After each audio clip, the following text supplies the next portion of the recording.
السلام علیکم دوستو۔ وہ صرف ایک لڑکی تھی، خوابوں سے بھری، زندگی سے روشن۔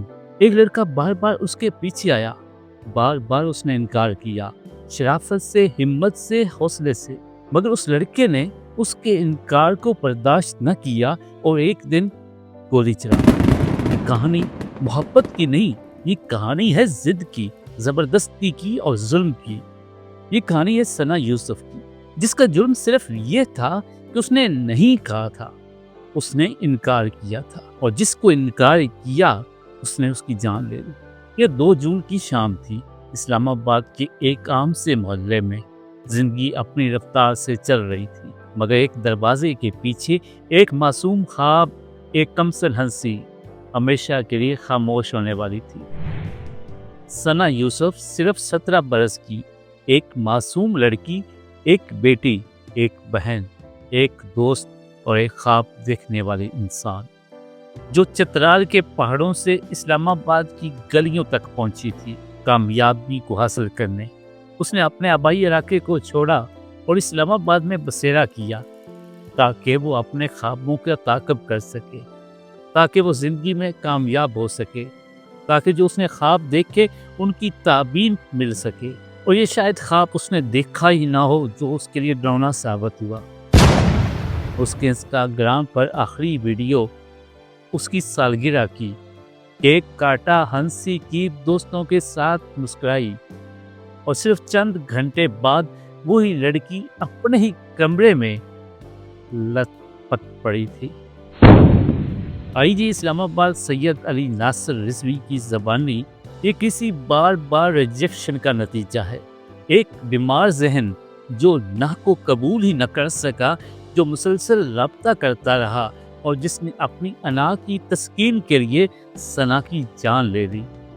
ملزم فیصل آباد سے گرفتار ہوا، اس کے قبضے سے ثنا کا موبائل برآمد ہوا، لیکن کیا وہ زندگی واپس آئے گی جو 81,000 فالوورز کی مسکراہٹ تھی؟ پولیس کے مطابق وہ درندہ 2 جون شام 5 بجے ثنا کے گھر داخل ہوتا ہے۔ گھنٹوں تک باہر انتظار کرتا رہا، اور جب ملاقات سے انکار ہوا تو پستول نکالا اور ثنا کے سینے میں 2 گولیاں مار دی، اور اس کو ہمیشہ کے لیے خاموش کر دیا۔ کیا اس کے اس عمل سے اس کو وہ ملاقات کے لیے میسر ہو گئی؟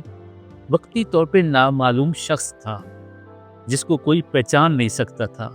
گھر میں صرف پھپھو موجود تھی، ماں کسی کام کے لیے بازار نکلی ہوئی تھی، بھائی اور والد بھی گھر پہ نہیں تھے، ساتھ والے کمرے میں پھوپھی تھی۔ یہ لڑکا موقع دیکھ کر ثنا یوسف کے کمرے میں داخل ہوتا ہے۔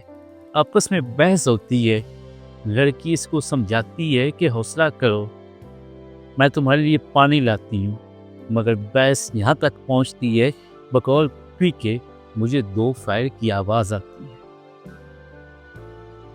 FIR ثنا کی ماں نے درج کروائی۔ ایک نامعلوم شخص ہمارے گھر گھسا، 2 گولیاں ماری اور سیڑھیوں سے اتر کر بھاگ گیا۔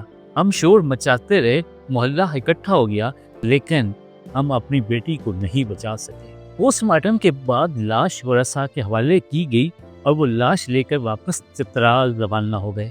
وہی چترال جہاں وہ خدمت کے خواب دیکھتی تھی، جہاں اس نے جنم لیا تھا، جہاں اس کے والد چترال بچاؤ تحریک کے کارکن تھے، جہاں ثنا نے FSC کا امتحان دیا تھا اور میڈیکل کالج کے لیے تیاری کر رہی تھی۔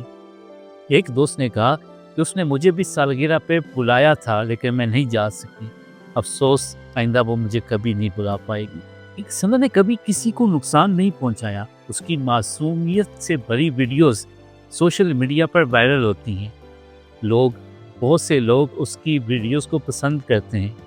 اس کے والدین کے مطابق اسے کبھی کسی نے دھمکی تک نہیں دی، وہ صرف ایک روشن چہرہ تھی جو ویڈیوز بناتی تھی اور انجوائے کرتی، اپنی زندگی کو کہکوں میں جی رہی تھی۔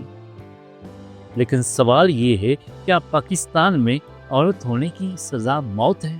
سوشل میڈیا پر لوگ پھٹ پڑے، وہ ایک بچی تھی جو زندگی سے بھرپور تھی۔ پاکستان میں عورت ہونا کیا جرم ہے؟ انصاف دو، مثال بناؤ تاکہ کوئی اور ایسا قدم نہ اٹھائے۔ ایسا واقعہ صرف ثنا کے ساتھ نہیں ہوا، یہ ایک سوچ کا خاتمہ ہے، ایک نسل کے خوابوں کا خاتمہ ہے۔ جو سمجھتے ہیں کہ وہ انکار کو گولی سے خاموش کر سکتے ہیں۔ ثنا شریف صرف اب نہیں ہے، مگر ایک سوال، ایک چیخ، ایک احتجاج آج بھی زندہ ہے۔ کیا ہم اپنی بیٹیوں کو بچا پائیں گے؟ یہ ویڈیو صرف ثنا کے لیے نہیں، پر ہر اس بیٹی کے لیے ہے جو جینا چاہتی ہے، مگر معاشرہ اسے صرف خاموش رہنے کی اجازت دیتا ہے۔